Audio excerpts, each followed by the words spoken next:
Hello everyone, welcome to the PIPCAST 3000, which is a bi-weekly podcast that goes up every other Sunday, 10 a.m. Pacific, usually. I am Caedo Genesis, and this is my co-host, Bad Company Sarge. Hello there. And we're here to talk about gaming news, largely because we had a bunch of not award shows, the presentations, thank you, and trailers and stuff like that. So we're going to be mainly talking about that, but usually we do like a Bethesda adjacent kind of topic, so we have a little bit of that too.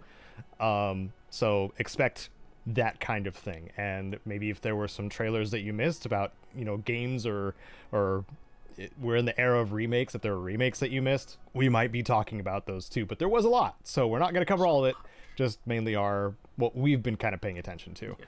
I think there might legitimately, if we covered every game, be 100 games for us to cover.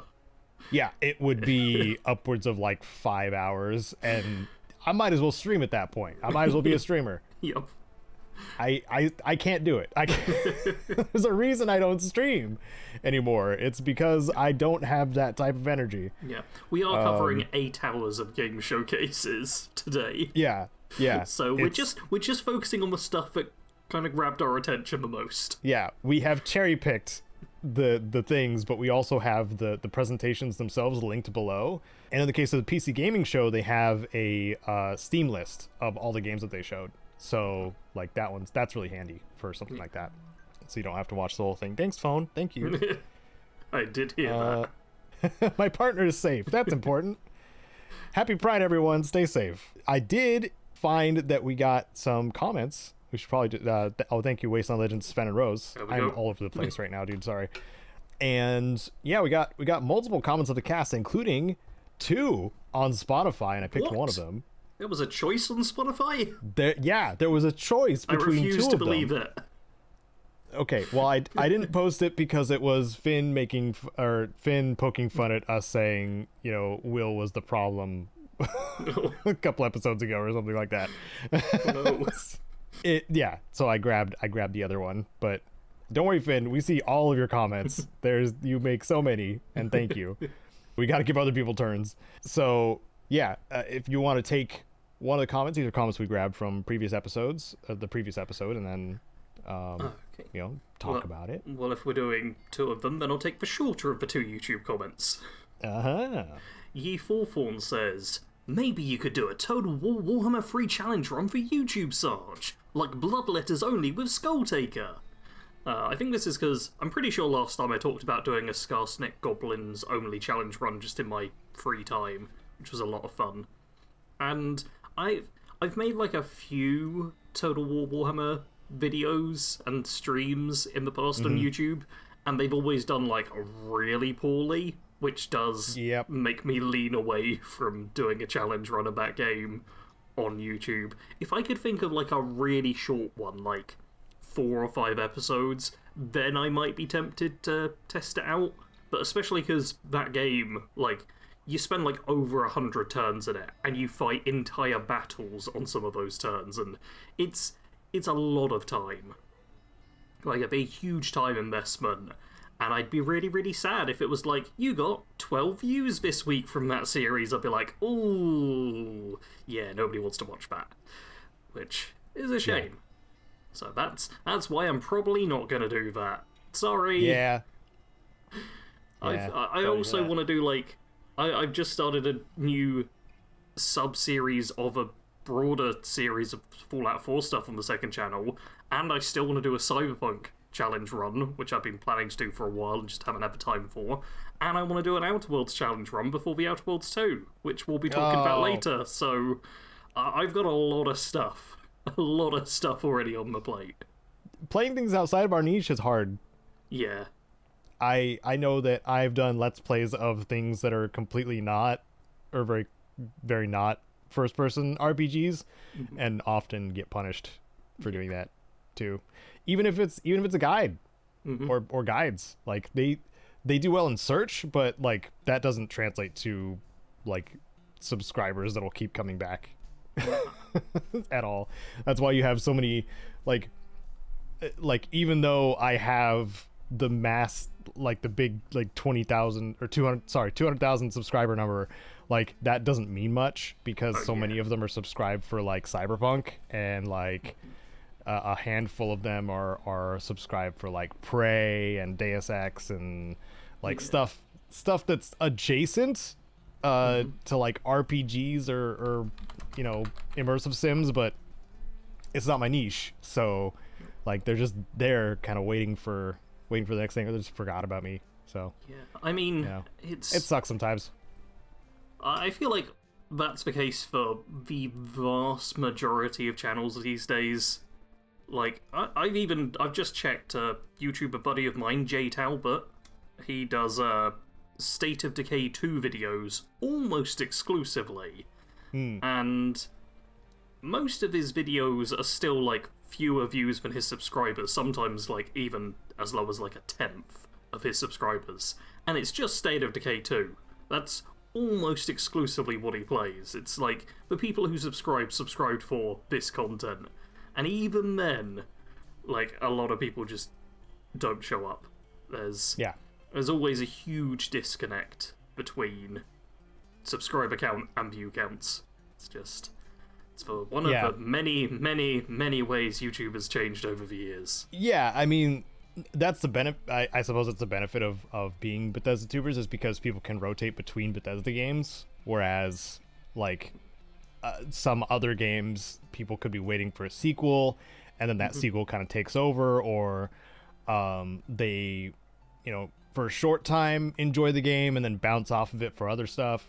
Yeah. And then don't come back for like a year or so.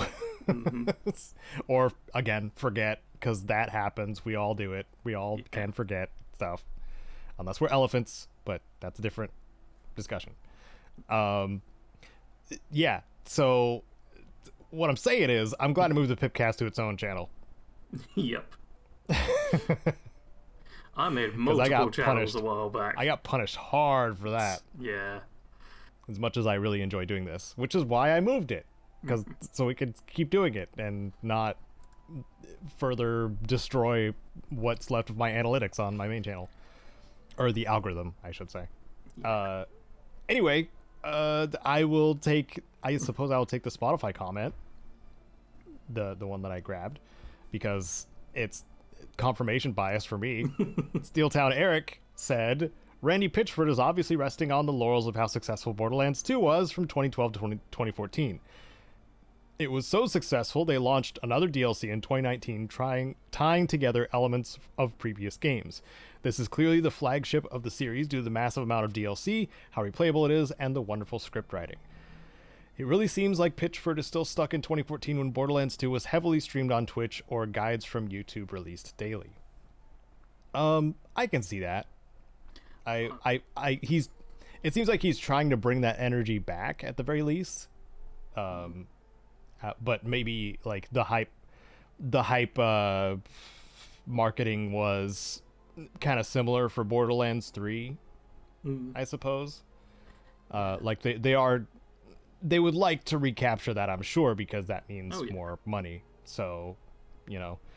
I will say I've never been so jealous of Randy Pitchford as of right now, learning that he's in 2014. Because man, that'd be nice, you know. That'd be pretty sick. Yeah. Just to jump back to 2014 for a bit, that'd be lovely. Yeah. Like, oh god, I'd have to redo all the Fallout 4 guides though, because that'd be before Fallout 4 and The Witcher 3. I mean, I'd have to finish school. Oh, you baby Sarge. Yeah, baby Sarge. Yeah. Well, yeah, would be nice, but we're doing good here too, I think, on the internets. At least I would like to think so. Please stroke our egos in the comments below to make us feel good about what we're doing in our lives. Alternately, send me back to 2014. I will not complain. Or send Sarge back to 2014, because apparently his 2014 and school life was better than mine. And I'm a little jealous now. There's not a lot to be jealous of, I'll be honest. Okay. Anyway, that out of the way. Thanks, Eric, and thank you, E4 Thorn. I have wondered if they have, like, a different pronunciation of the name. Could be Yathorn. Yeah. Or Yathorn. Yeathorn. Or Yeathorn. Yeathorn, yeah. That's what I was trying to say. Anyway, yeah. Yeah, who knows? Game shows. Game shows happened. So many game shows. The last week and a half or so. Yeah. Oh my goodness. How many of these game shows did you watch, Caedo? All of them. You watched all of them? I mean, I was doing other stuff, but yes, I had them running when I was, like, fishing in 76 and stuff like that. By the way, that's gonna be the B-roll, probably. Okay. The fishing stuff. Okay, I watched one of them, and it's going to be the last showcase we talked about.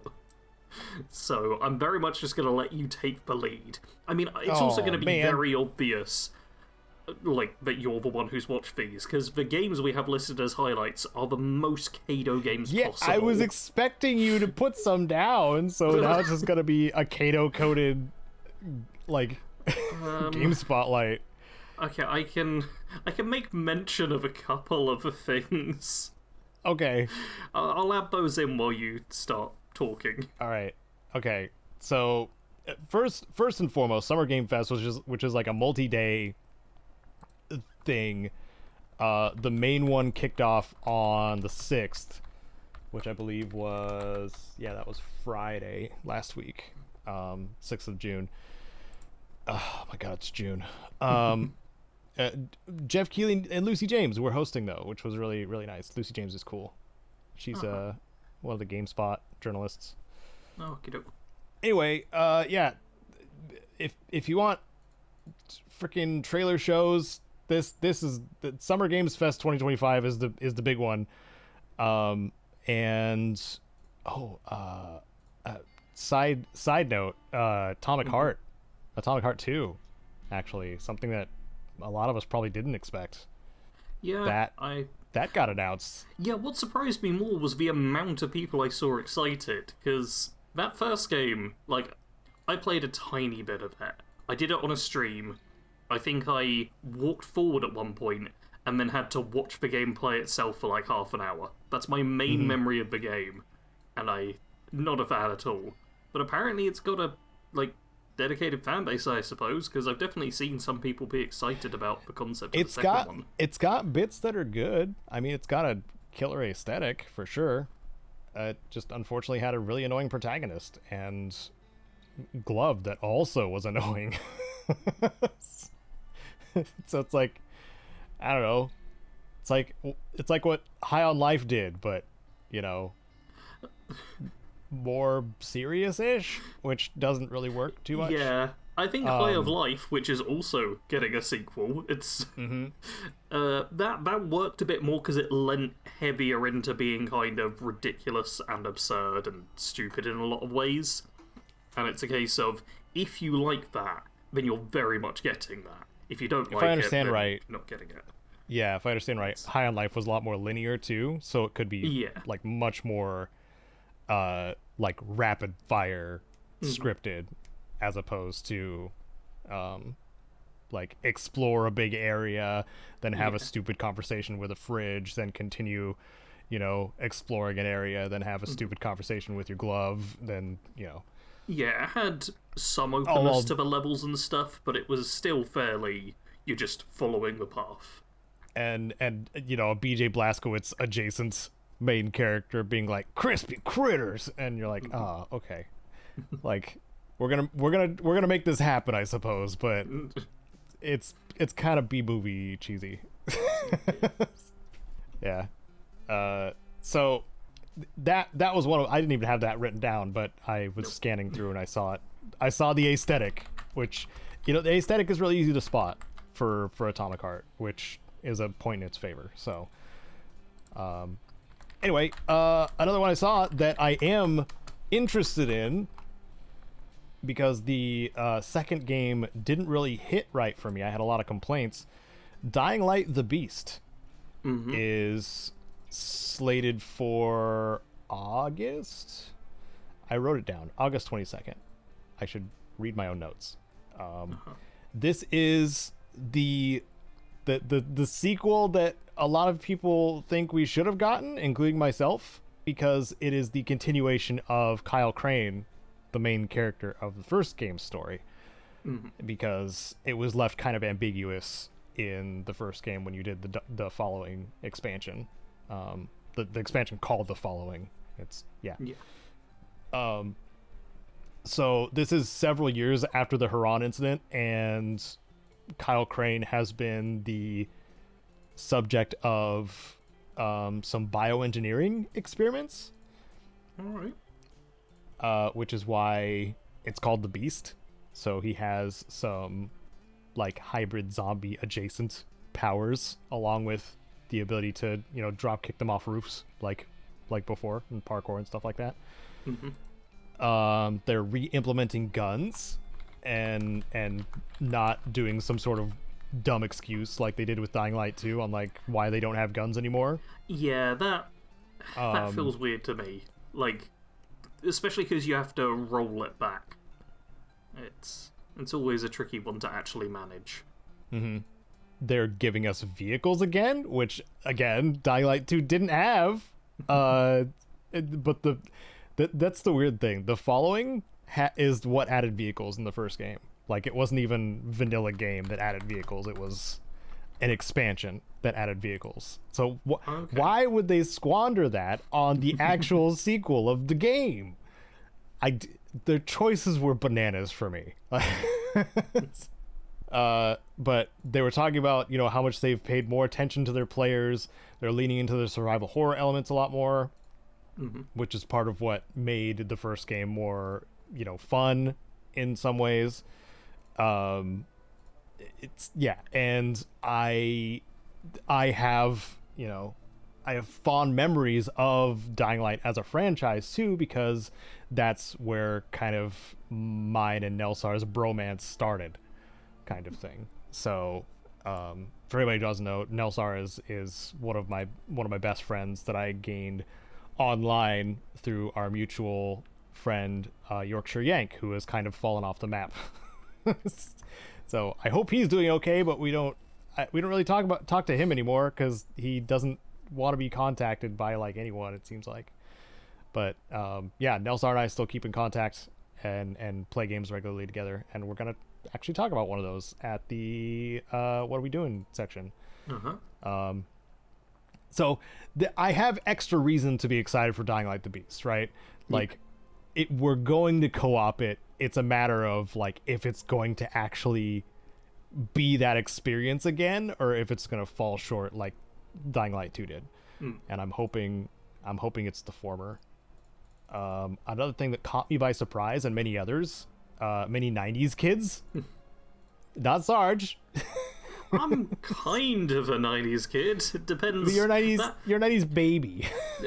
Yeah, the term always is a bit strange to me because it's like the whole what generation are you and stuff. There's not really a set term for it, and it's always a bit of a kerfuffle. But carry on.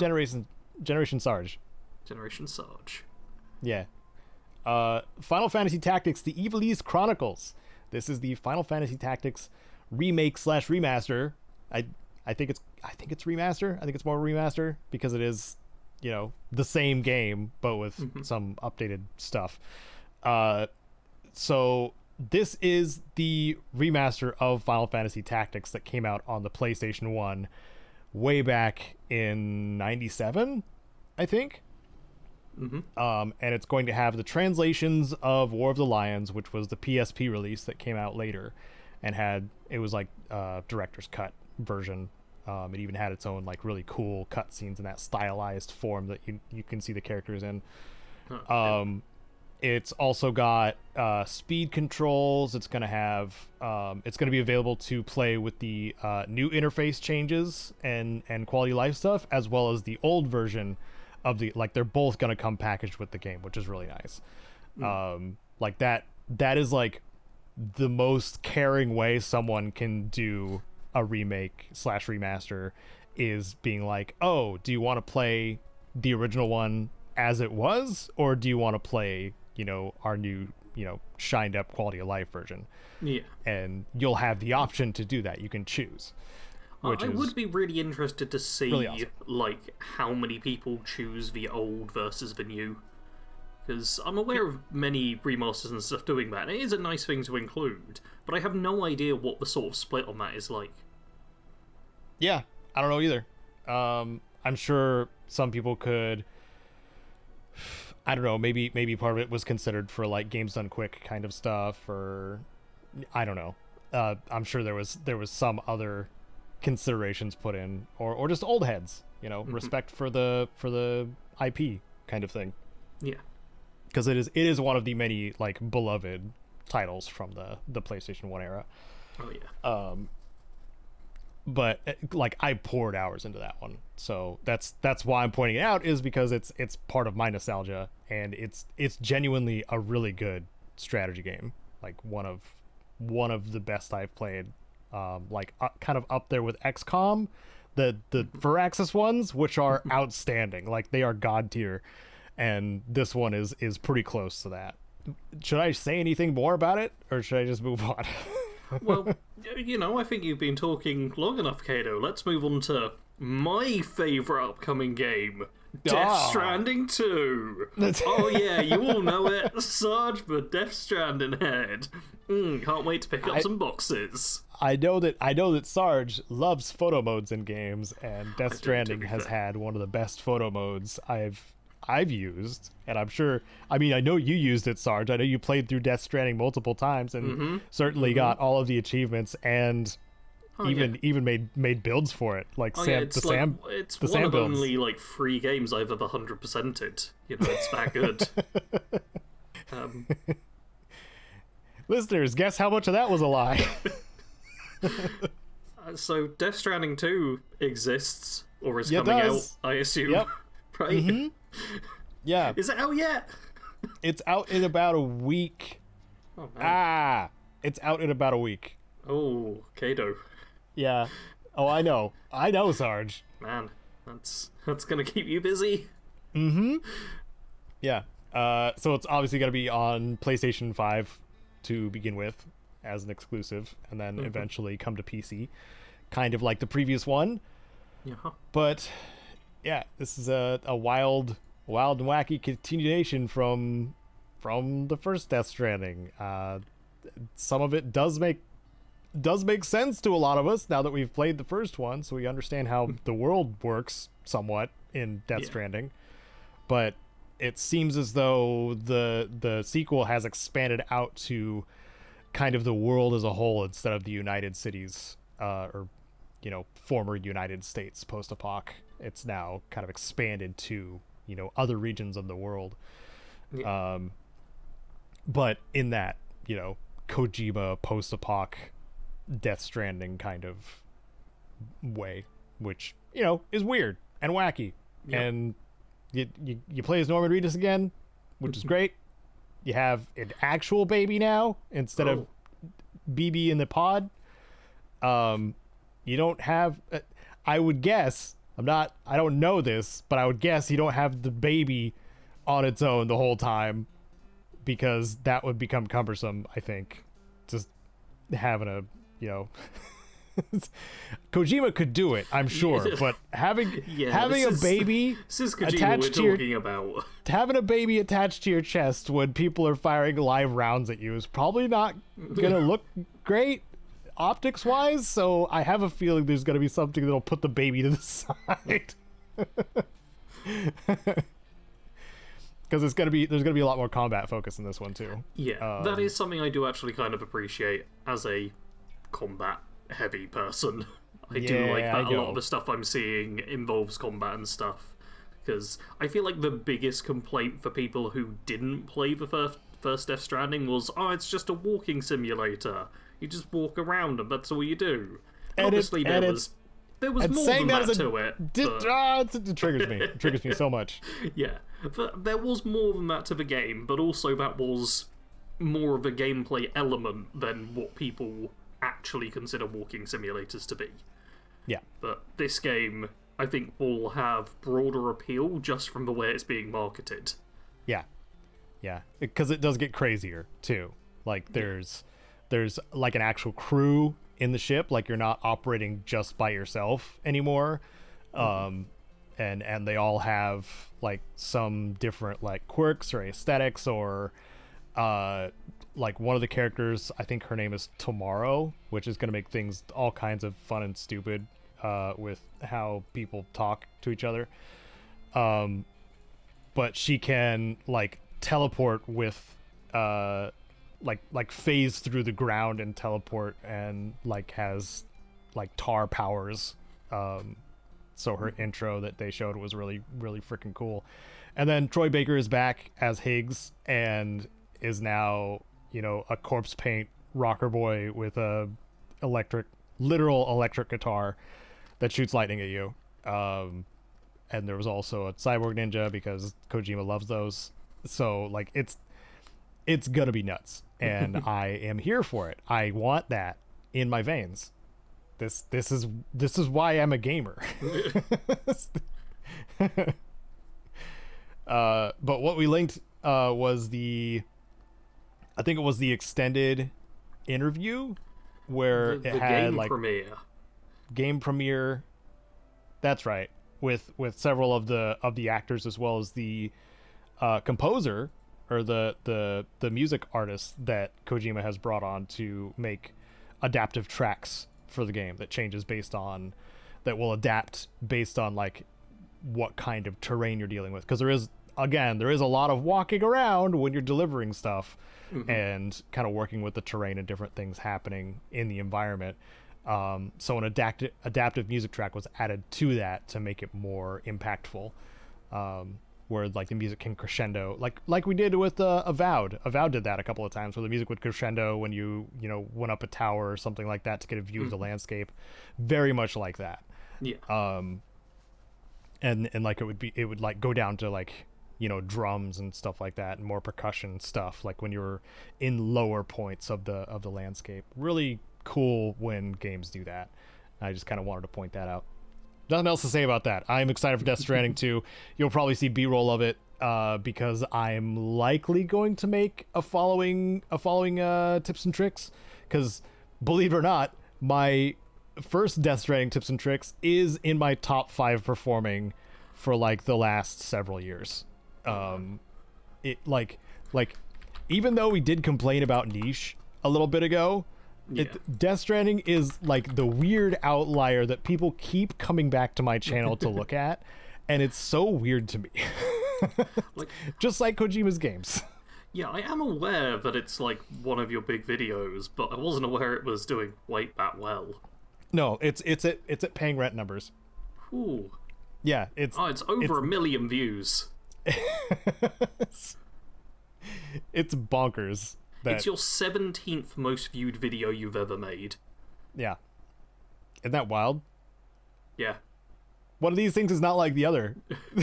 You could never guess without seeing it. Your 10 plus tips and tricks are doing really well. Like 17th, 16th, and 15th are The Witcher 3, Skyrim, and Death Stranding tips and tricks. Mm-hmm. Yeah. Ooh. So, guess what we're going to do for Death Stranding 2? Another 10 plus tips and tricks. And I might bring back some of them that I've used already, because it's a new game. And some people may not play the first one. I have a feeling Kojima's going to do this, like, movie cutscene thing where he shows, like, what happened in the first game. So, because, he makes movies that happen to be playable. Yeah. Anyway, I've gushed about 3 games that I saw at Summer Game Fest. It's not plural. What did you write down there, Sarge? Liza P. Overture. I saw that was apparently shown off here. Mm-hmm. I enjoyed playing Liza P. Pinocchio's real cute. That's true. I agree. I have very little else to say about it. Stupid, sexy Pinocchio. You stupid, sexy Pinocchio. We got to mention the P organ, because that's a mechanic. It is. I forgot that was a thing. The main thing I focused on was the fact that I could give Pinocchio cute little like reindeer horns and a nice outfit, and I was like, "Yep, 10 out of 10." Definitely sequel, DLC, do it all. Yeah. The game was also good. I should probably say that as well. That's probably worth saying as well. Yeah. I have one that's going to be similar. Yeah. The main reason I didn't beat it or anything is because I was playing it on my Xbox, and like one of my bumper buttons kept just not responding, and it was the button that correlates to like attacking, which for a Souls-like sort of game, not being able to attack is a really, really difficult challenge run. It's a pretty crucial button to have. Mm-hmm. Yeah. Well, bummer. This is one that I might be convinced. Nelsar was talking to me 2 days ago about, you should play it, Caedo. I know it's a Souls-like, but it's easy, and it like a Nelsar easy is different from a Caedo easy. Okay, I'm gonna say it's not easy. Put that out there. He had that tone in his voice where I couldn't tell though. Like I've known the guy for a long time, but I couldn't tell whether he was joking or not. No. But it's always the case that these sort of games, different people struggle and get on better with different ones. But I'm someone who had, I suppose, a relatively easy time in like Dark Souls 1 and Elden Ring. But in Lies of P, I died like half a dozen times to the first boss, which for me is a really high death counter. Like I beat the last 5 or 6 bosses of Elden Ring without dying. Like I'm very much 0 to 1 deaths is kind of like normal for me on a boss. But Lies of P, it was like no, you're gonna die a lot. Was what I found. Still a great game. Yeah, but it's like I have not heard a single negative thing about it. Like even over the years that I have listened to people talk about it, but I want to mention that with the Overture expansion that got shadow dropped, by the way, they also patched in difficulty modes that is usually outside what the Souls-like genre is known for. But I think the devs, I want to say, this is just what I heard, the devs were saying, we want more people to play the game. We want it to be more accessible to other players. And I mean, that's what a lot of people like me have been asking for, is like, I love the aesthetic. I love what the combat looks like. I freaking love modular weapons, dude. And this game's got it in spades. Different creative boss fights and stuff like that. Like it's got a lot of the things that I like in games, but when it's got that Souls-like tag, I'm usually deterred because it also comes with a lot of baggage for that genre to show through.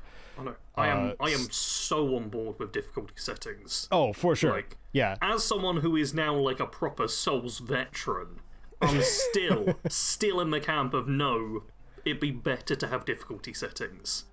I would have got into these games like a decade ago if there was a difficulty setting.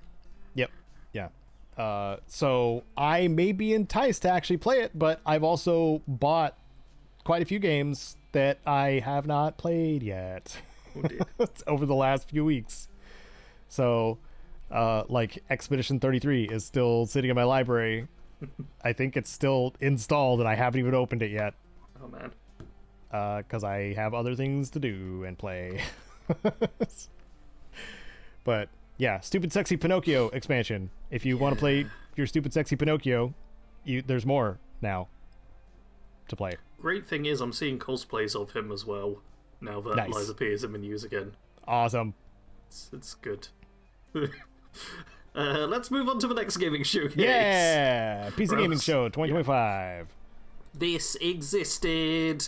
I learned about it about an hour ago. Yeah, this is the one that has the PC Gaming Show Steam list.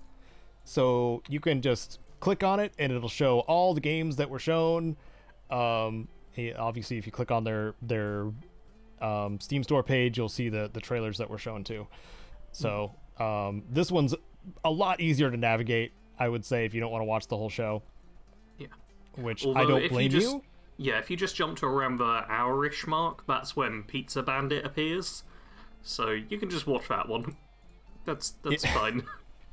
It's like an hour and 5 minutes in.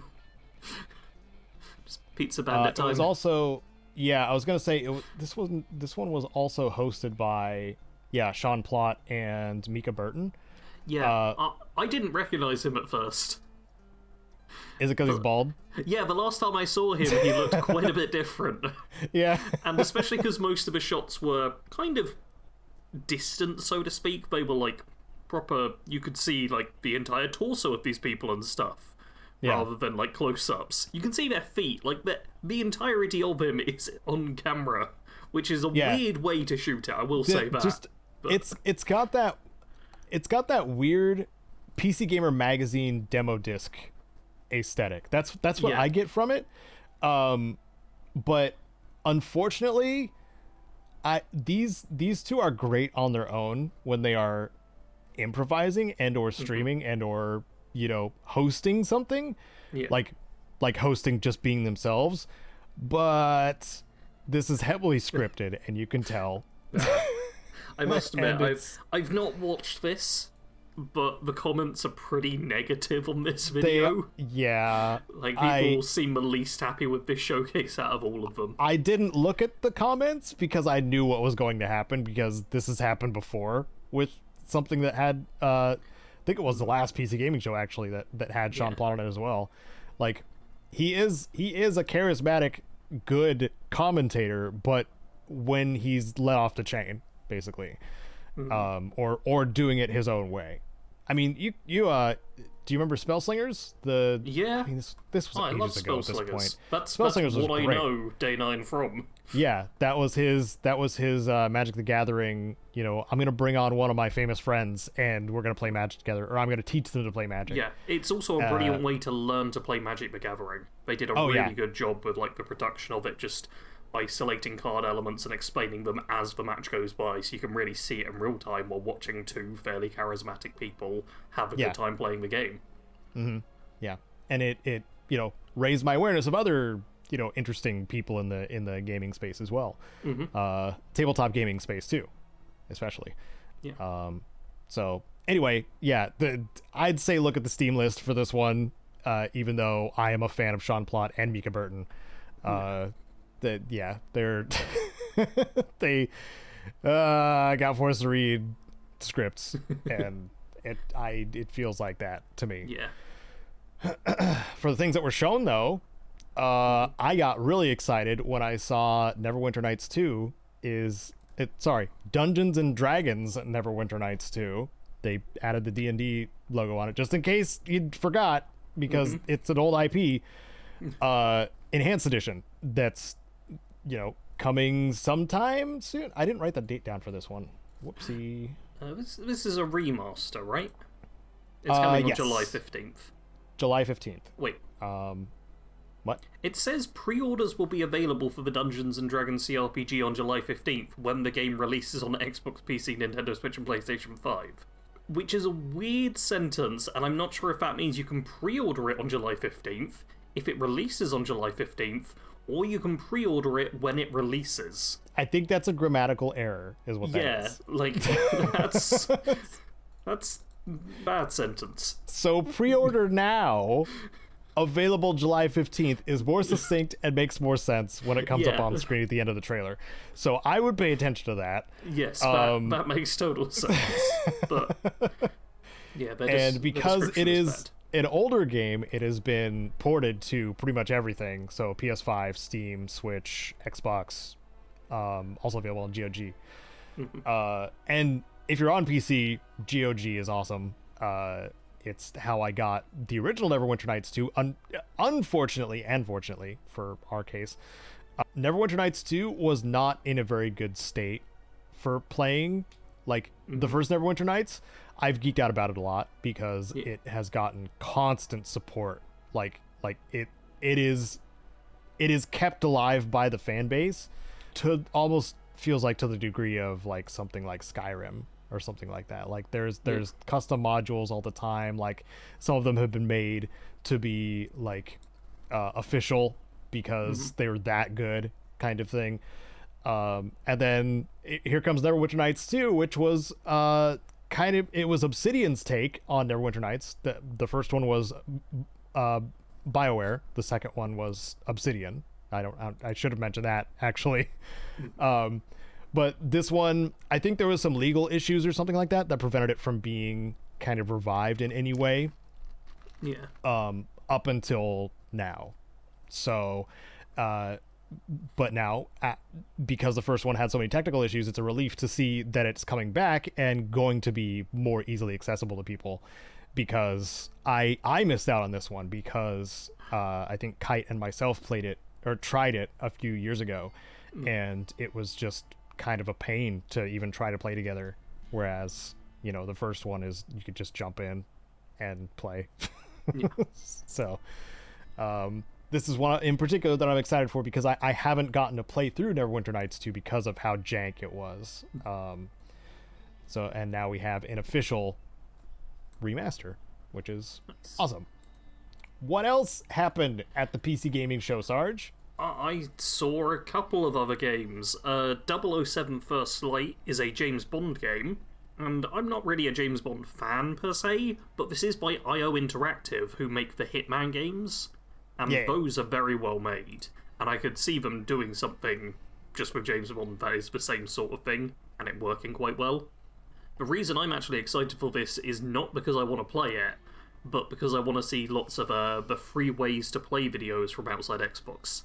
Because they did that for Hitman, where they have Andy play super stealthily, Mike play with exploding ducks and stuff, and Jane kind of do a middle ground of the two. And I really hope they're able to do that with the James Bond game, because that'll be a lot of fun. Yeah, I agree.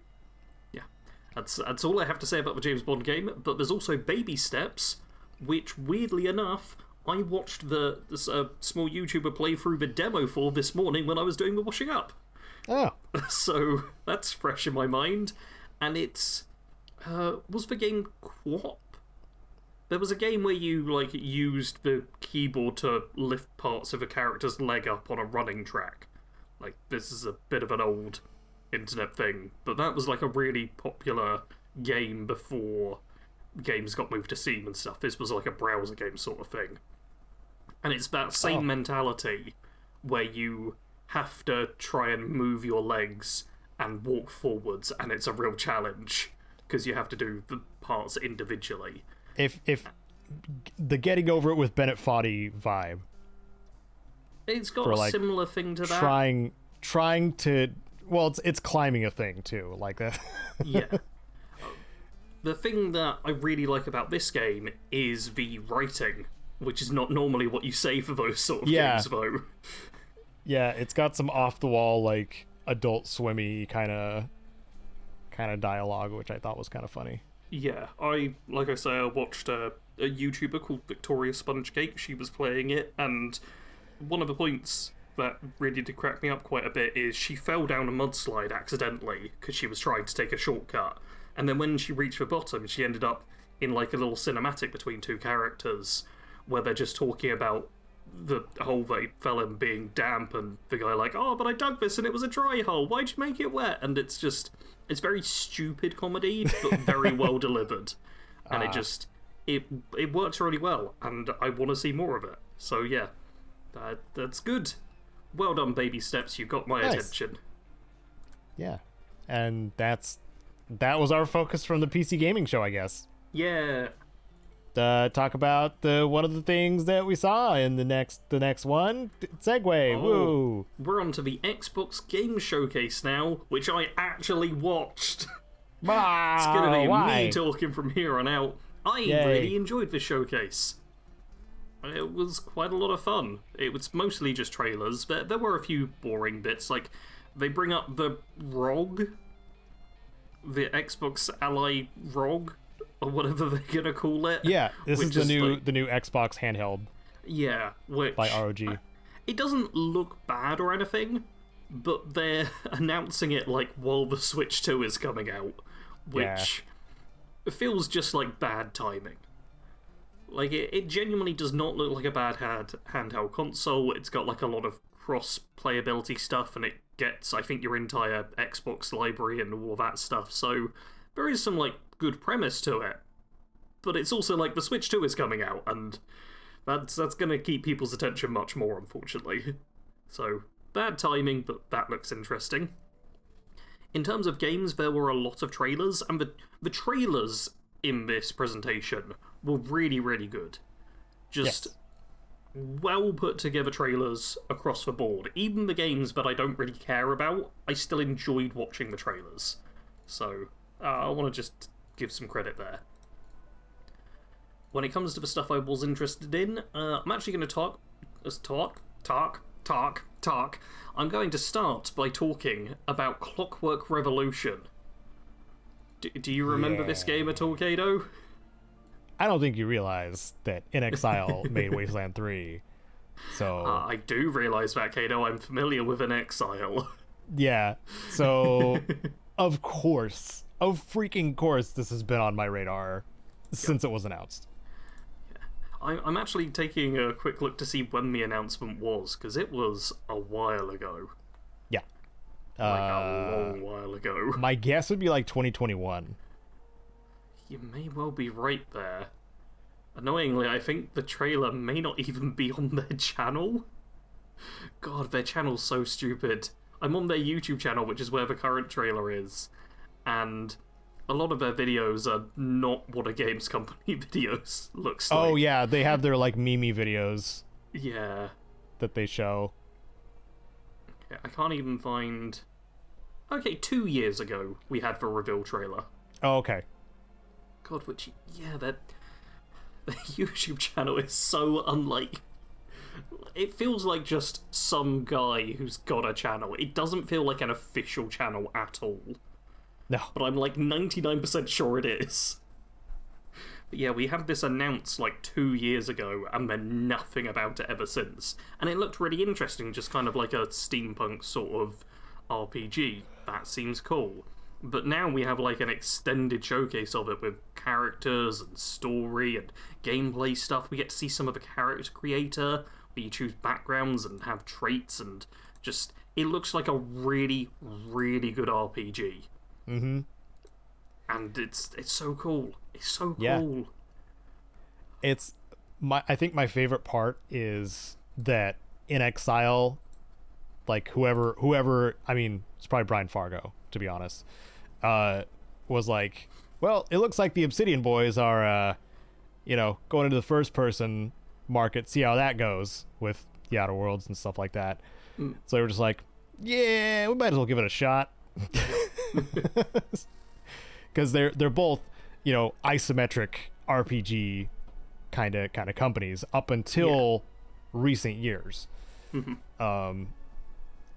And they're parallel in the sense that they are both split-offs of Interplay. They're both kind of parts of the original Interplay team that brought us Fallout and like the OG games, the classics. So I am stoked for both this and, well, the other thing we're going to talk about. I wish there was more to say about this game, but the main thing I can do is just say, hey, go out, check out the trailer. Because it just showcases everything. There's so much good stuff. We get to see dialogue with presumably different options based on what you pick. We get to see like a bit of character creation and all the different choices you can make there. We get to see weapon modding, where it's like modular weapons, which is just so cool. Woo! I love those. It's like, and it gives you like little things telling you what it improves, and it just looks really good. Like this is a game where I don't have anything necessarily bad. Oh, there's wibbly wobbly timey wimey powers as well. Oh yeah, which show up. Yeah. That is actually the one thing I'm concerned about. Oh.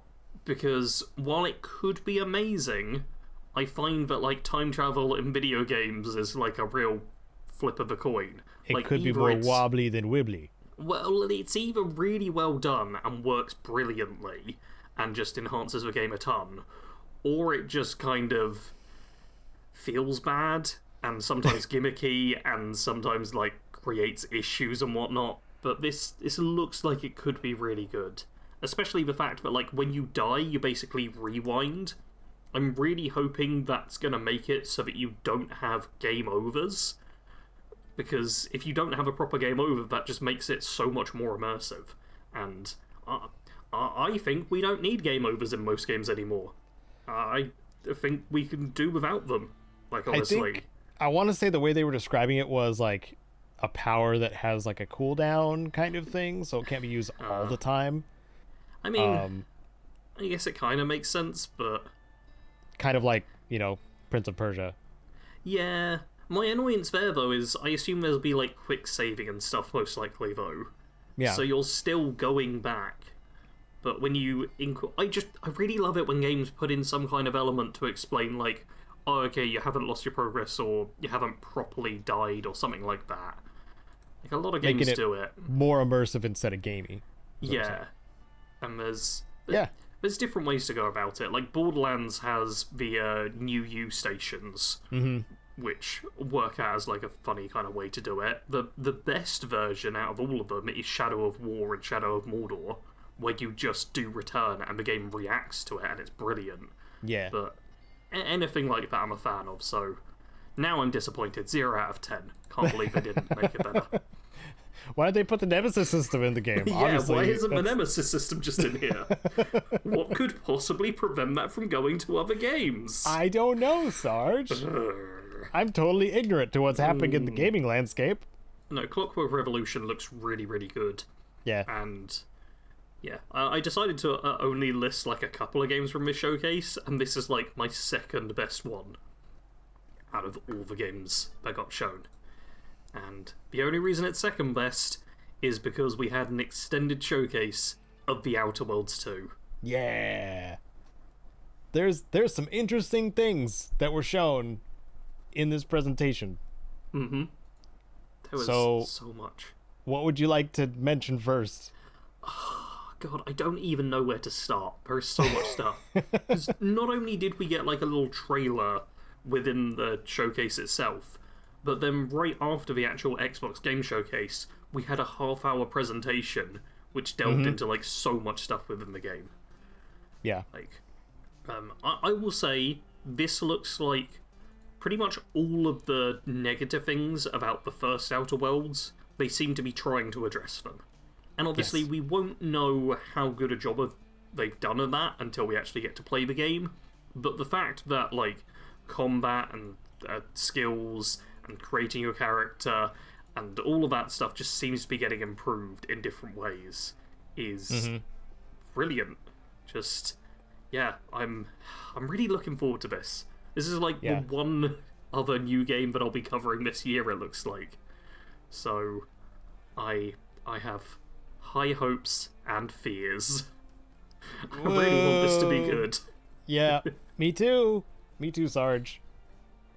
I'm already shopping for a new GPU. Well, new-ish.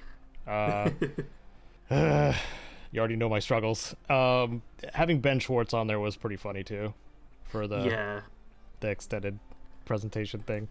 For anybody who doesn't know, he's a comedian, also the voice of Sonic in the Sonic movies. He was also in what was that vampire movie with Renfield? Oh, I haven't watched Renfield yet. With Nick Cage. Oh, dude, it's so funny. It's on my watch list. So great. But Ben Schwartz just plays a D-bag, and he's very good at it. So, like, he steals the show whenever he's on screen, basically. So this was, like, a good... I just thought it was fun. Yeah, they went with a very comedic vibe for the presentation. Yes. Which is how The Outer Worlds kind of is anyway. It's a cynical view on consumerism. So yep. Oh man, the amount of jokes about, and even some controversy about this game mocking capitalism while being a part of capitalism. You know, that old thing which people love to be like, but how do you criticize a thing if you're involved in the thing, sort of deal. Yep. But there's a lot of people talking about how, like, oh my god, it's an $80 game, because we're still having that discussion, and unfortunately it doesn't solve anything just talking about it. It's the way games are going. Yep. Like, we can still complain about it. I'm gonna complain about it. But $80. Yep. More like 80 schmallers. Oh. Yeah. Definitely Take reducing that, the price of a game now. Yeah. Get them. Yeah. I think they're also incentivizing the Game Pass. For sure. Yeah. I mean, I'll be playing it through Game Pass, which is handy for me. Which is but significantly cheaper. Like, you get Game Pass for a month. You'll probably finish the Outer Worlds 2 in a month. Yeah. Unless you're, like, super duper busy. This is to anyone, by the way. And you'll be paying way less for a Game Pass for a month as opposed to the game price. Just throw that out there. Yeah, I mean, even like the ultimate version of Game Pass, which I think I have, is like 15 quid a month or something, which is like the most expensive. Yeah. So it's like, even if you got like 2 months of Game Pass or something at full price at the highest tier, it's still cheaper than buying the full Outer Worlds 2 game. Yep. Yeah. I liked seeing that there was some serious thought put into the traits and flaws and stuff like that. Yeah. I really, really liked that, because that was one of our main, like, critiques of the first game, was the perks were just really boring. Yeah. Like, a lot of other things in the game were pretty good, but the perks in particular and character building was meh. Yeah. Which wasn't helpful for me. Really wasn't helpful for me. Yep. So now there's, like, backgrounds and, you know, traits and perks that are interesting and flaws, and they did away with attributes, which is interesting. I don't know if you noticed that, but I did not notice that, but there are no attribute numbers. I'm fine with it. Like, I'd rather them focus in more on making the perks interesting than having a combination of all that stuff. Yeah. And, man, there's one... I think it's a trait you get called, like, loud knees, which makes you move faster while crouched. Yeah, bad knees. When you stand up, it makes a loud cracking sound. And I was watching this presentation with my sister, and during the presentation, her knees cracked and it scared the dog. And that was just... That was brilliant, because it was like, it was like 5 or so minutes after the bad knees trait had come up, so we were just like, yep, realistic, 10 out of 10, perfect. Wow. Yeah, dude, that is the most millennial trait, and it's awesome. Yeah. And it's what I'm probably going to take, because it's just me. It is quite funny. Like, whenever I go up the stairs, my right knee goes kaplap, plap, blah blah blah. So I do like that it looks like they've tried to make it so you can pick perks for different specific builds as well. They're not making it so that you have to play a singular way.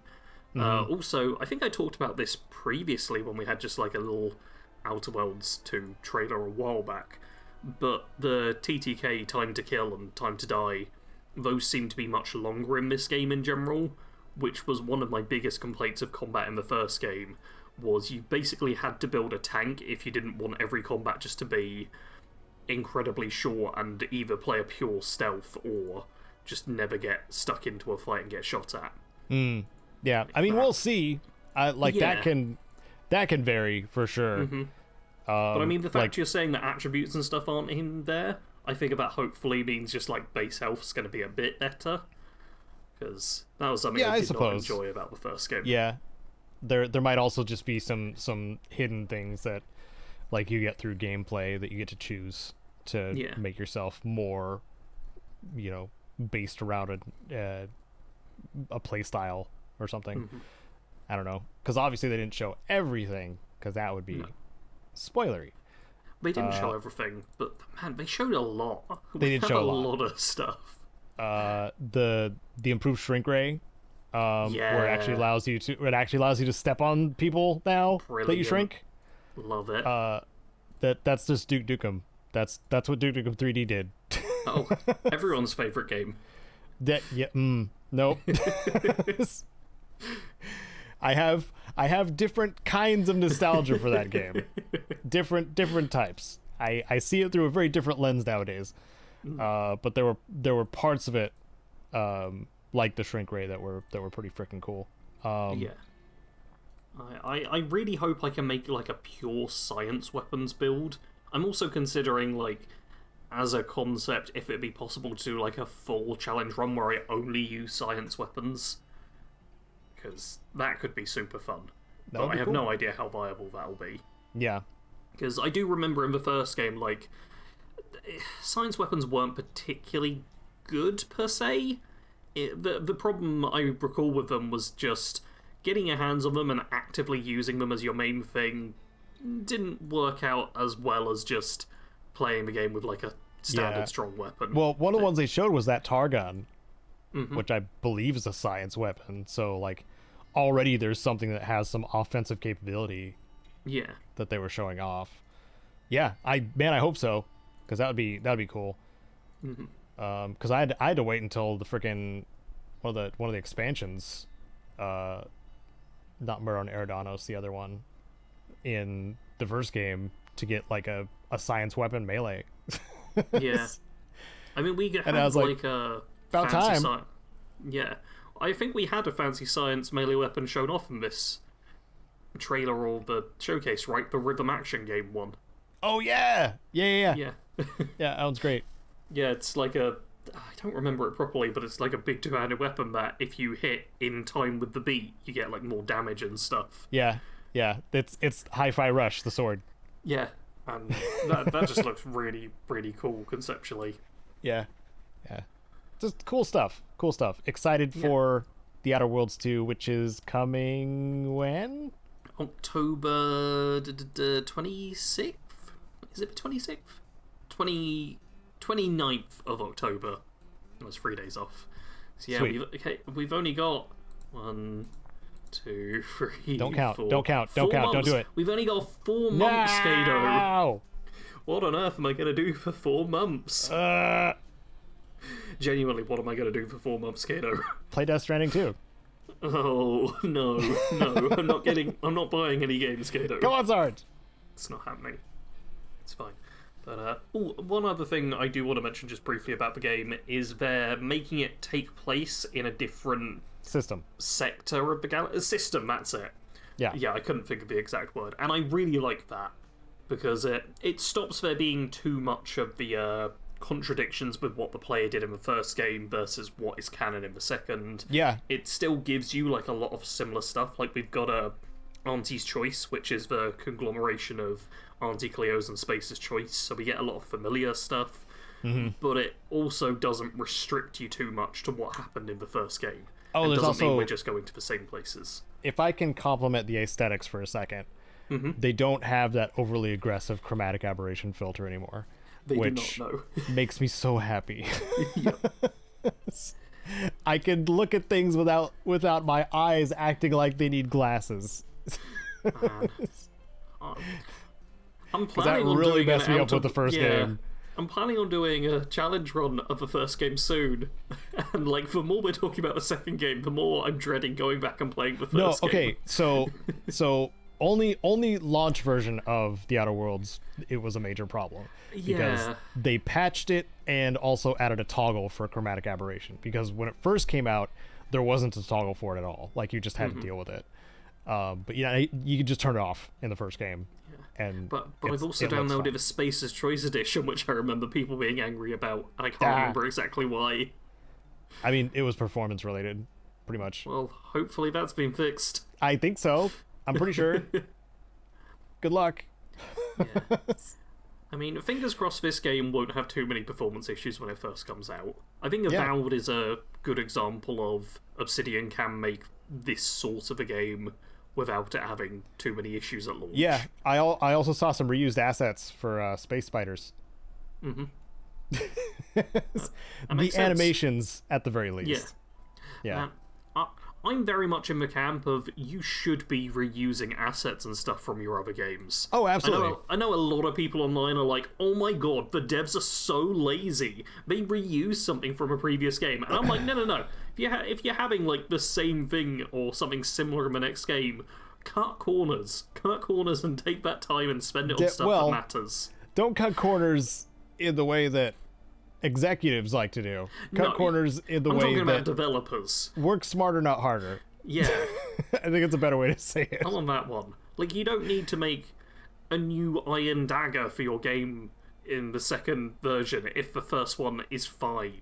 Just stick with it. You don't need to spend, like, another couple of days don't reinvent the wheel. That's a phrase which I might be using right. Yep. There's also like the Monster Hunter method, like where they have like a lot of the monsters are the same. They have a lot of the same movesets, but it's more, they add more to them. So it's similar but more. It's like, if it ain't broke, Rathalos the sequel, kind of thing. And I mean, New Vegas is another example of that. Like, they had tons of assets. They had an entire I feel engine. like there's so much overlap between people being like, "Oh, devs are lazy for not doing this," and also, "I love New Vegas." Yeah, like. But then the excuse is, "Oh, they had less than a year." Yeah, but they had all the tools, didn't they? Yeah, they sure did. Man, most of the hard stuff was already done. On New Vegas fans. Yeah. Yeah, the VAT system that New Vegas uses, they didn't have to make that. Yep. I do wonder, how long... Do we know how long Fallout 3 took to develop? I want to say 3 or 4 years. Could have been longer, actually. Okay, 4 years is what I'm seeing. But this is not super reliable. It's the internet, about right. Believe it or not. Yeah, I mean, we can base it off of like when they got the, because that's when they first were like leased the IP, licensed the Fallout IP strictly for a Fallout game, and then they bought the IP later, so you can base it off of when they got the IP for a Fallout game, and then when that Fallout game came out. Yeah. So you can kind of get a ballpark, and it seems about 4 years. So what we're saying is it's okay to reuse assets if you're making a continuation of something or a sequel or whatever. Because smart ways to do it. It makes sense. Don't bring back chromatic aberration, though. No. Don't do that. We don't need that.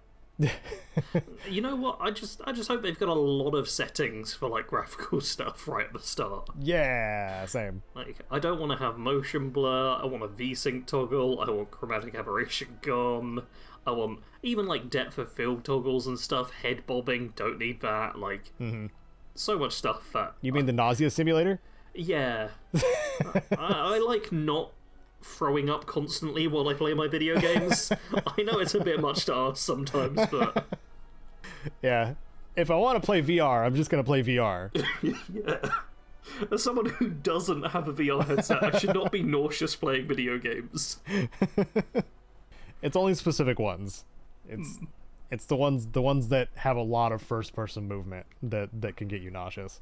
Like, if you put on VR headset and the game is you're riding a roller coaster, good freaking luck. But if you have like teleport controls or like single slow movement, like a slow on rails shootery kind of thing, like that's different. Or you're just stationary. Like the job simulator stuff is mostly stationary, which makes it way nicer to play. Anyway, that's my first person perspective of VR. Are we done talking about the game shows that happened? Yeah.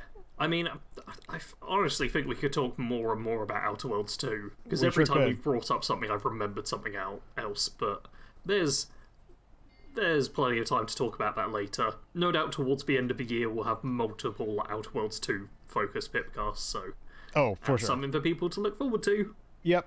And maybe a Clockwork Revolution one, and maybe a Death Stranding 2 one, because I might convince Sarge finally to take photos of Norman Reedus.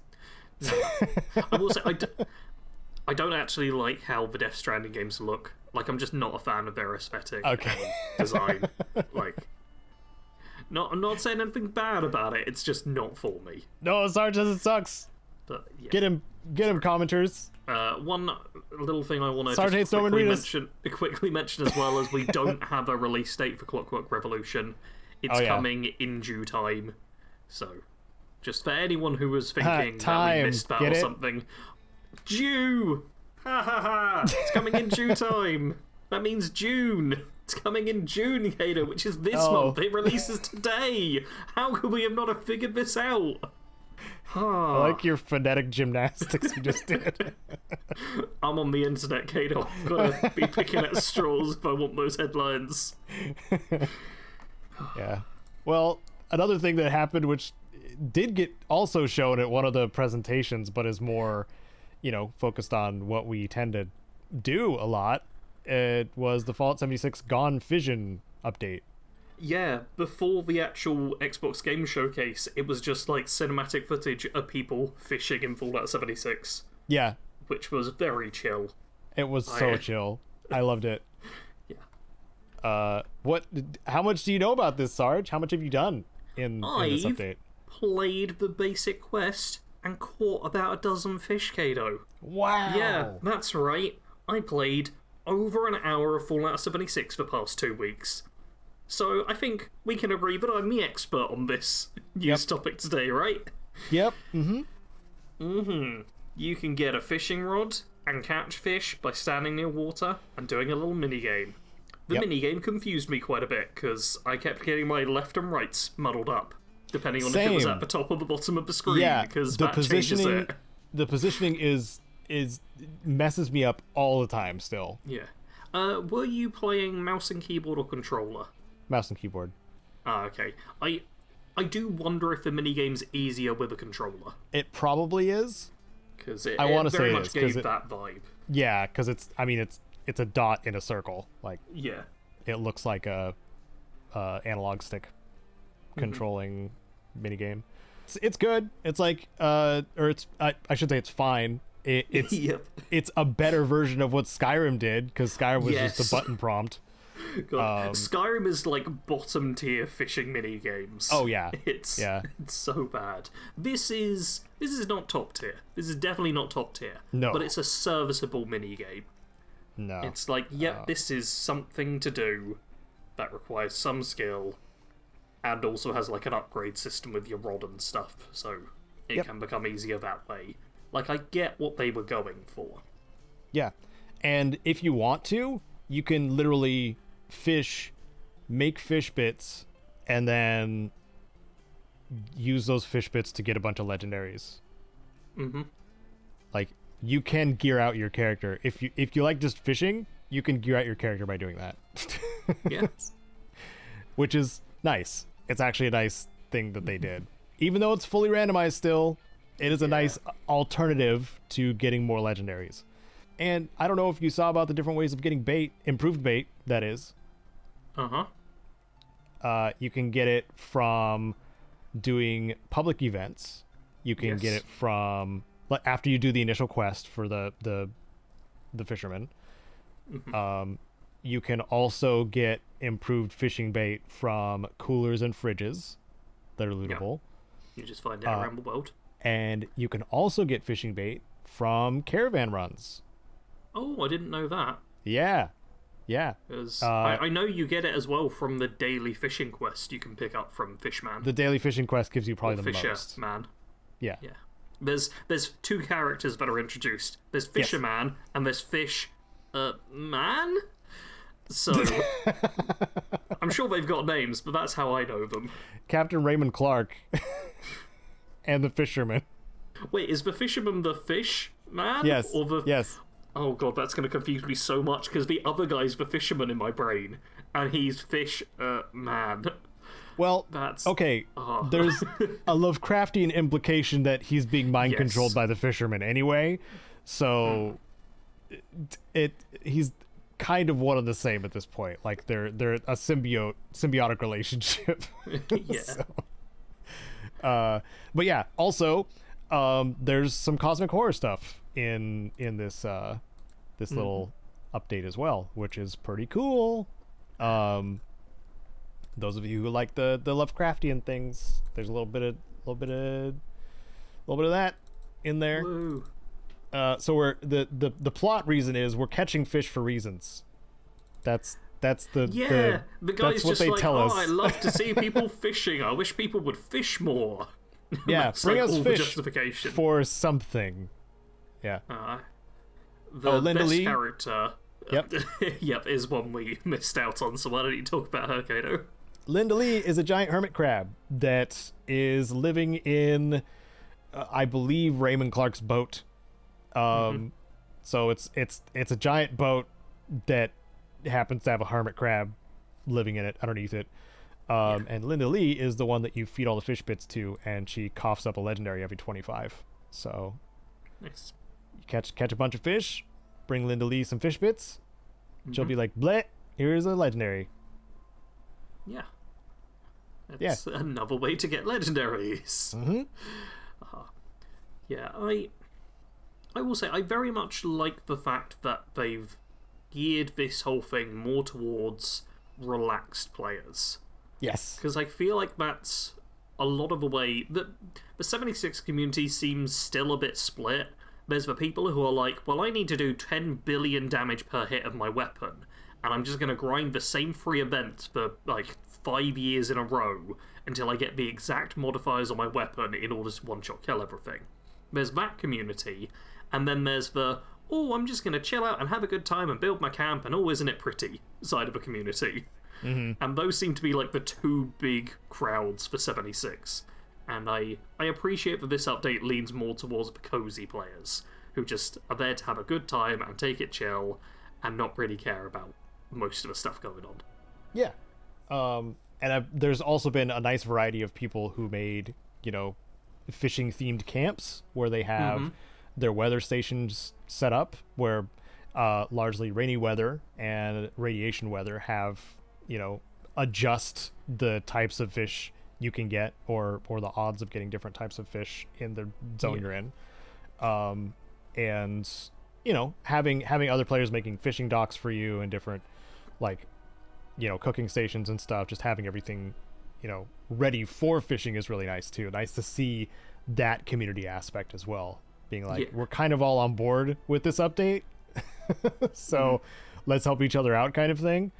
I ended up spending my atoms on another camp slot just so I could make like a mobile camp to move into different zones that I tend to want to fish in, and having that active occasionally for other people to jump into as well if they want to fish there. So yeah, it's nice. It's a nice cozy thing, and there are legendary fish per zone, I think. One of them is a Lovecraftian fish. There's also a monthly axolotl that you can catch. This one is yellow with black stripe, I think. I've gotten one of them, and that's all you need to make the improved reel, thankfully. So all you need to have caught. You don't need to use the fish to craft it. You just need to catch it, because it's got its own. If you go to the challenges section, it now has a fishing section. Yeah, that shows like that surprised all me a of the little things. bit. Yeah. They really went quite heavily into the we're going to give you a whole bunch of goals to do while fishing. Heck yeah, dude. So yeah, I overall like it. For a small update, it's nice. I like this. Also, part of the update, they changed and adjusted more of the perks and legendary effects. Like, it was the second pass of that, and there's some of the perks that are freaking awesome, like goat legs. I geeked out about that one a couple of times before the update. It's actually superior to power armor now if you're trying to be efficient, because you don't do 3-point landing, you just land normally. If you jump from a really high height and hit the ground with goat legs on. The like science and rifleman kind of perks kind of got split off into their own things. There's a lot more geared towards like sniping and stuff like that too. I don't know how much of that you've played with at all. I've not played with any of it, because as far as I'm aware, there's still kind of a problem of, oh, you're not pushing your gun barrel directly into the enemy. Guess you're gonna suffer some damage loss then. Well, they had some specifically geared towards like that damage drop off thing. So I'm just not convinced they've actually fixed the issue yet, but I am very happy to see they're working on it. You should try it. And get I'll back try to it us. at one point. You should try it right now. I've been burned for years, as someone who loves to play as a sniper. 76 is like the worst Fallout game for snipers, and I'm reluctant to believe that's changed yet. Well, Sarge, I'm still waiting for Grim Reaper Sprint to affect Melee since the game came out, so we're both in the same boat. Oh yeah, man, Melee's terrible in 76. God, it's so bad. Such a bad playstyle. It's the worst play. I'm just kidding. No. Overall, it was my plasma sword that does like 800 damage. I just go back to like the first year of the game where people were like, oh, I got a Deathclaw gauntlet and I'm a bloodied build, so I just hit the queen one time after consuming every chem and food item, and now she's dead. Yeah. Like, that was a thing.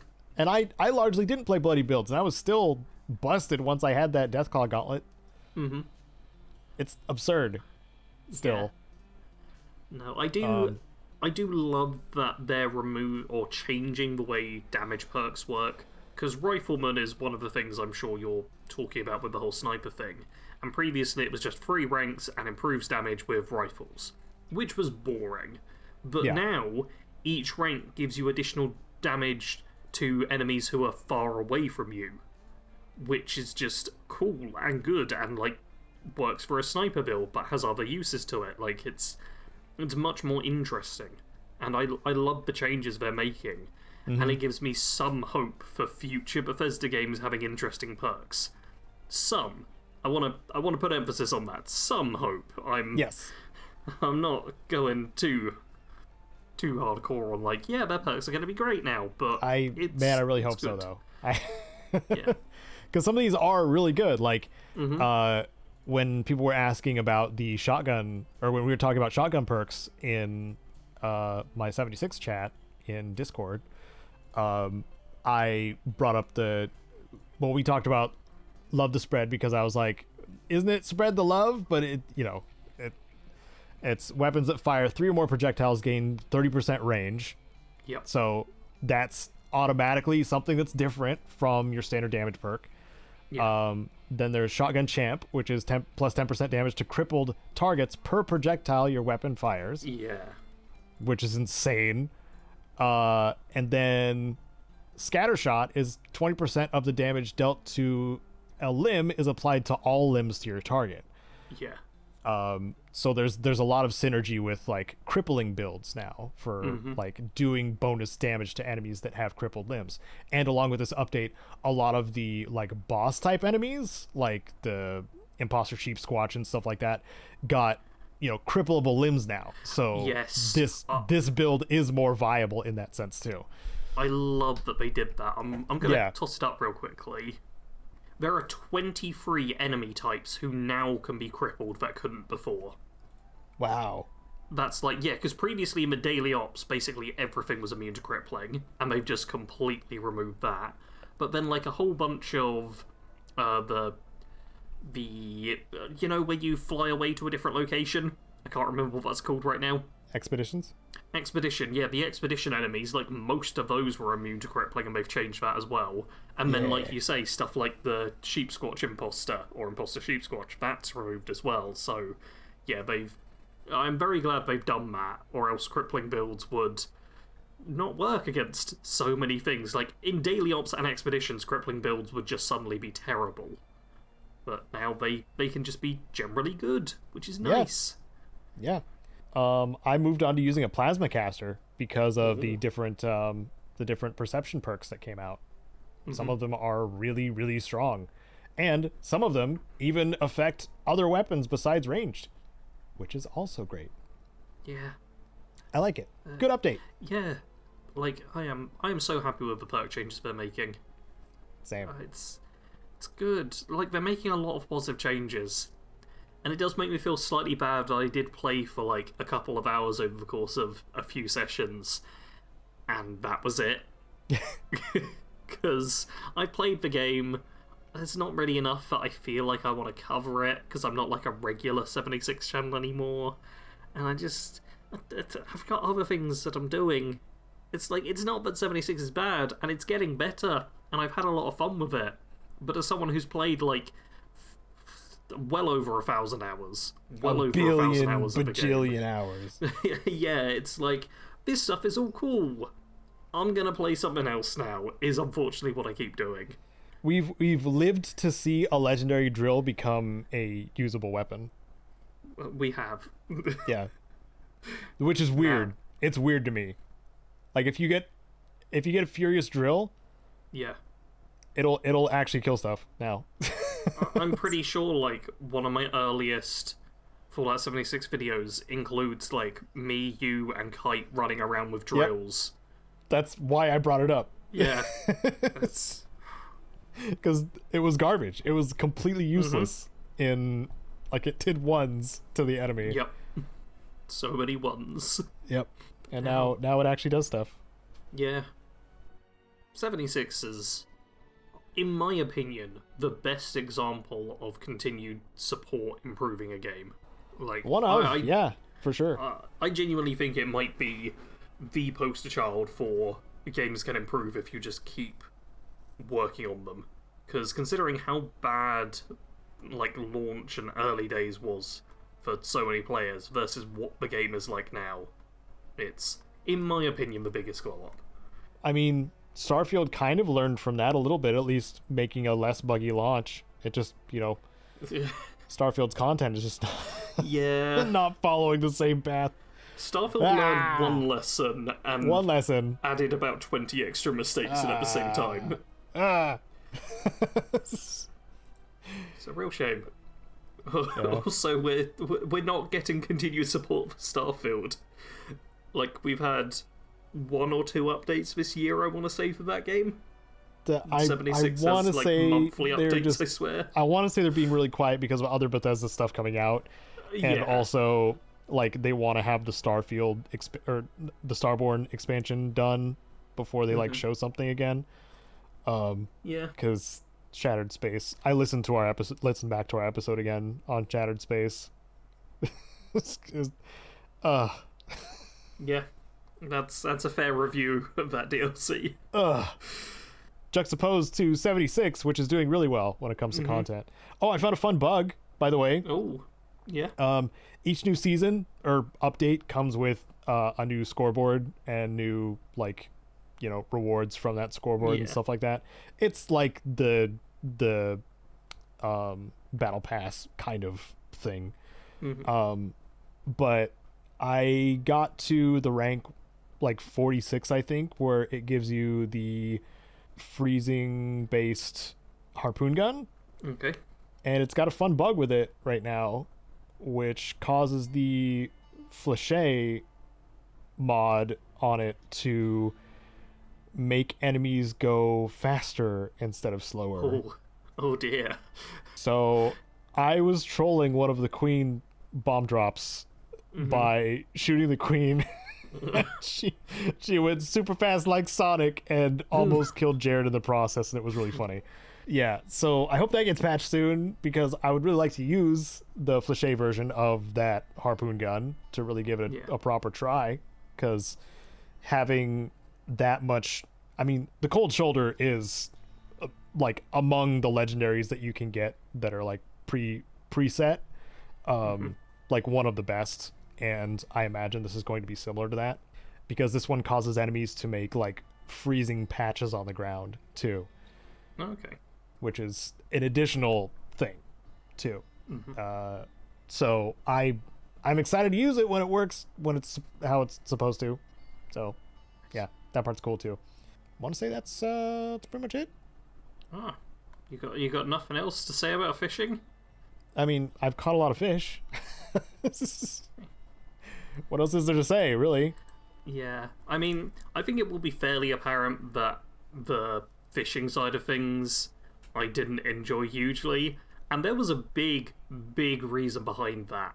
And it's because I've been playing a different Lovecraftian influenced fishing game recently. I've been playing Dredge. Yay! Yeah. When you play Dredge, which is all about Lovecraftian fishing and there's something dark and mysterious in the water and all of that, and it's got its own little minigame, which is just a better version of 76's one. And then I jumped on the 76 update and I was like, I could just be playing Dredge. I could just be playing Dredge. Yeah. That was going through my brain constantly. It was such bad timing that I happened to pick this game up and test it out after. It's a Dredge light. Access to it for a while, yeah. Yeah. But so yeah, I've been playing a bunch of Dredge, and that's been quite a bit of fun. It's you get to like upgrade your little ship and sail around the place, and you get faster and faster, and you have to be scared of the darkness until you get a big lamp on your ship, and then you're like, haha, darkness, you're not gonna get me. And it's good. It also took me like several hours before realizing that I could die in the game.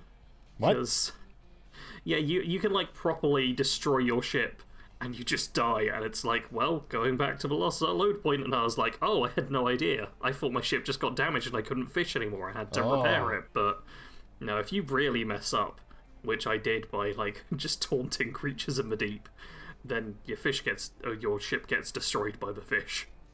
Wow. But yeah, I've been having a lot of fun with that. It's a game that was very popular, I think, like a few years ago when it came out, but it holds up really well. It's very much an example of we're just making a Lovecraftian and fishing game, and this is our thing, and they just lent super into it, and it works because of that. Nice.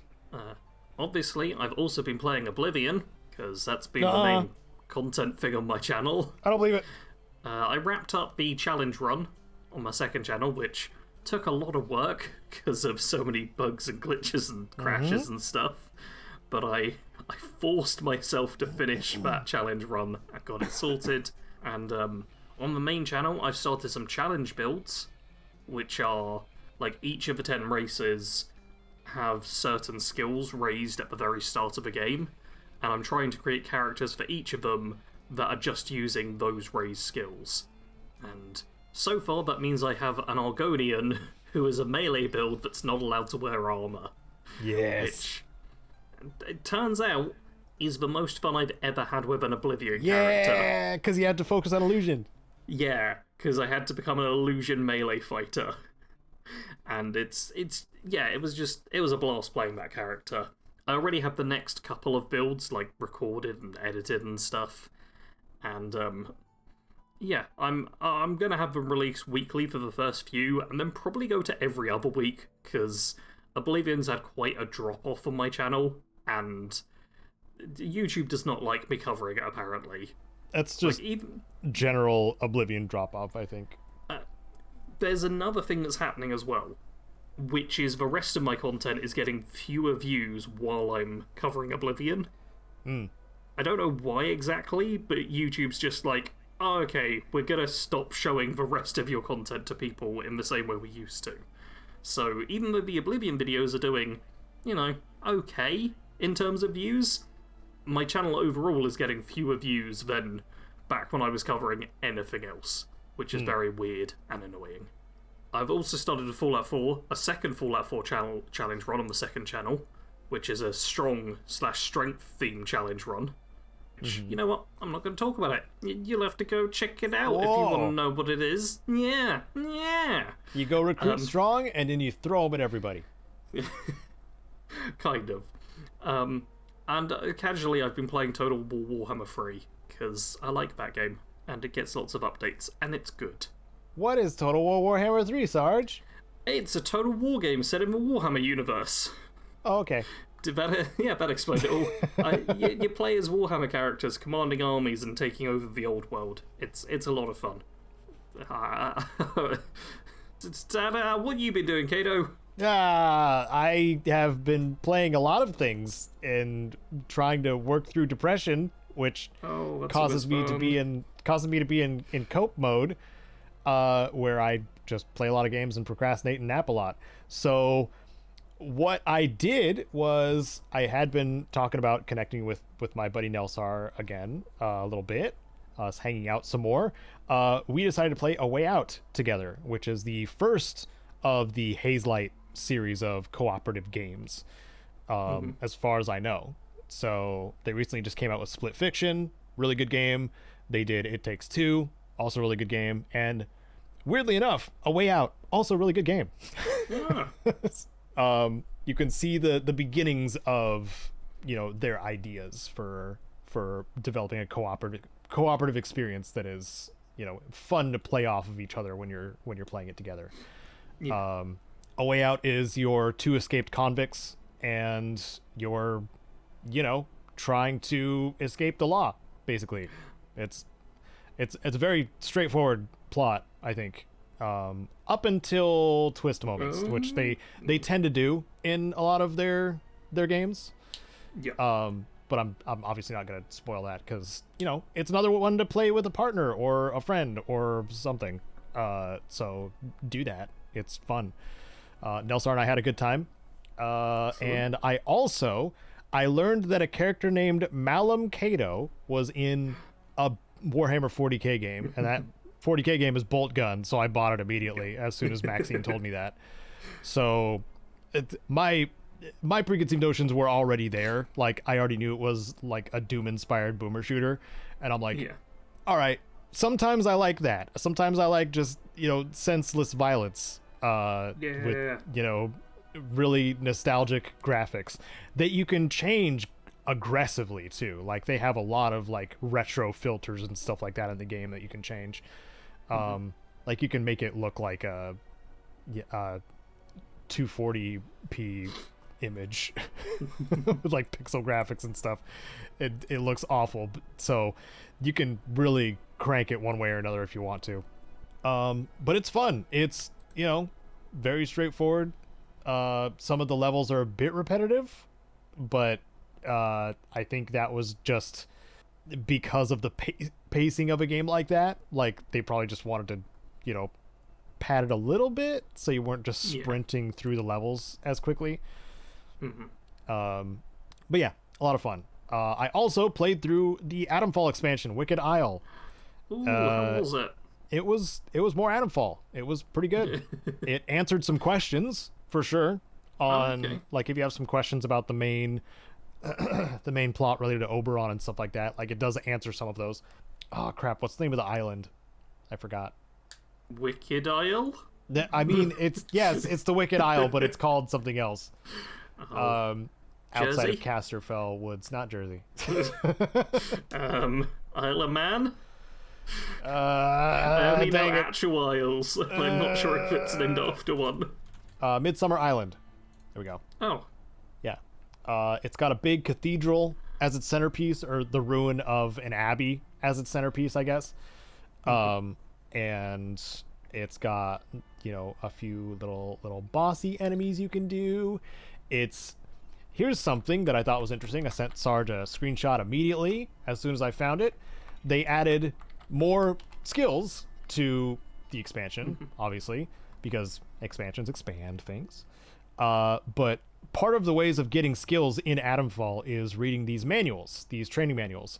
One of the things I learned and noticed when I looked at the reverse side of those original manuals in the vanilla game was that the back text on those manuals read very much like they were written by AI. And that really made me start questioning a lot of aspects about Atomfall as soon as I saw that. And this is not something that everybody will see. Like, very few people, in fact, will probably see it because you have to drop the item on the ground and have it flip over. You don't get the Bethesda, manipulation controls. You have to, like, physics your way into flipping this thing over. But that was a concern for me. So I emailed them immediately. And I've gotten a response, all 3 emails I've sent to Rebellion, surprisingly. And I was like, hey, this is a concern to me. You probably should, like, make this blank or put in a placeholder that is just written by someone, because this does not look good. And to my surprise, the new manuals have nothing on the back cover, text-wise. And I would like to think that I influenced that a little bit by letting them know, hey, somebody's going to notice AI text at some point. You really, as a new IP, you don't want that on you. Yes. So I was glad that they paid attention, or at least I perceived that they paid attention to that. Also, the new enemy types. There are three new endings to the game. Like this adds more endings to the game where you can side with someone on Midsummer Isle, and they'll be like, okay, I'll get you a way out if you help me out with this final task kind of thing. Okay. And one of them is actually the outlaws. There's an outlaw leader that you can join. Oh, nice. Now, which was missing in the main game. So that part's nice too. A little bit of Fallout vibes and joining the Raiders kind of thing. Mm-hmm. And they're pirate themed, which is really cool too. So, a little bit of fun spice on top of that. The weapons, like you get a blunderbuss that does like fire damage. It gets kind of wacky, a little bit of wackier with the weapons in the expansion, which is kind of cool. You can get a cutlass because of course there's pirates. You can get the cultists are obviously there. You see them on the freaking cover art. There's these like glowing like crystalline blades or knives that you can get. Unfortunately, the melee still kind of is not good in Atomfall, and a lot of the melee weapons just left a lot to be desired, and I went back to using the axe because the axe can one-shot most humans if you power attack with it. So can the guns. And so can the guns. You're right, Sarge. Look, I do wish melee was better, but yeah, I really do. I had a comment from someone the other day talking about how they played melee for like the first hour or two, and then they just had weapons or firearms, and were like, "Yeah, I never need to touch that again." Yeah, because it's just the way it is, unfortunately. Mm-hmm. Yeah. So anyway, it's more Atomfall. If you want to play Atomfall, if you want a Metro / Stalker kind of vibe, but British. Give it a shot. It's actually pretty cool. And what else? I played the Stellar Blade demo yesterday, which was pretty fun. When we're talking about hot characters in action games, that's where that was hinting towards. That's literally what Stellar Blade is. It's booty and sword and kill stuff, and it's like Devil May Cry, but with really hot ladies. With a little bit, there was something that annoyed me. Overall, I still enjoyed like playing it, but the little thing that annoyed me was they had Souls-like enemy placement like behind corners and stuff like that, where they would get a first shot on you if you walked into a room, like no matter what. And I hate that. I don't like that in games. I think I like it happening once or twice throughout the entire game, but it was twice in the demo. Yeah, which is the first level for games like of the game. They like to just kind of punish you a bit. Don't be so mean to me. I'm a pretty lady in a scary post-apoc world, please. Yeah, but Stellar Blade's cool. I enjoyed it, and I wasn't expecting to see like the other female character immediately get maimed and impaled and then die.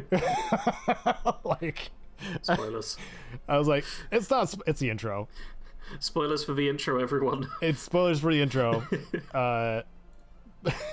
Yeah, it's just something I didn't quite expect. I was like, oh, these girls are gonna be pristine the whole time. Nope, not at all. It's sometimes pretty gruesome. So it was a bit jarring to me, but also kind of welcome to be like, okay, it's not just ogling the girls all the time, which is, cool. Seems like a normal game, not just, not just extreme beach volleyball with swords. Honestly, if Extreme Beach Volleyball had swords, I might have played it. Okay, so headphones. I needed new headphones, and William Strife was happy to oblige, showing me the website known as Monoprice, and I got some pretty dang expensive monolith headphones that are so comfy, and I'm using them right now in testing to see if Sarge's voice comes through my microphone anymore. Can you hear me, Caedo? Yeah, that's Have one you of the been able to things. hear me this podcast? Yeah, maybe. Caedo, can you hear my voice, Caedo? Maybe Caedo, we'll see. Caedo! You see on screen like me just typing back. Yes. Stop screaming. But yeah, and I'm also an audiophile, so like these headphones are just nice for music listening and stuff like that, or like chill podcast stuff. And yeah, the cushions that they came with some secondary cushions that have like it's not fleece, it's very silky. Okay. So it feels nice against my head, even though these things are pretty heavy. These are like the heaviest headphones I've had too in my life. But yeah. And then finally, I'm sorry, I've been yapping way too much.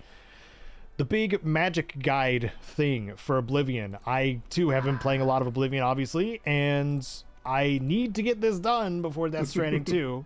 I've said it many times out loud just to make sure that I do it, because I'm not good at self-motivating and deadlines and stuff. But this magic guide is going to be huge. Sarge is now helping me and collaborating a little bit, so you'll probably hear Sarge talking about some stuff in the guide, and I hope it turns out great, because I am spending a lot of time making another ultimate guide that may not bear fruit for 3 months until people come back around to Oblivion. Like they do with Skyrim. So we shall see what happens there. That's most of what I've been doing, I think. Pretty sure. That's lots. I'm going to a concert tonight. Oh, that's lots. Yeah, many things. Nathan Apollo in Portland. Yeah, it's gonna be great. Okay, yeah. I probably best call it good here, unless you have anything else, Sarge. Don't think so. Okay. Thank you to Wasteland Legends, Sven and Rose. Thank you to the patrons and supporters of the channel. Thank you so much. You're so great. Thank you for listeners listening and commenting. And you'll be a comment to the cast if we pick a comment for next episode. But you got to comment to do that. Thank you so much for watching again. Take care of yourselves. Every other Sunday, 10 a.m. Pacific, PIPCAST 3000. Goodbye.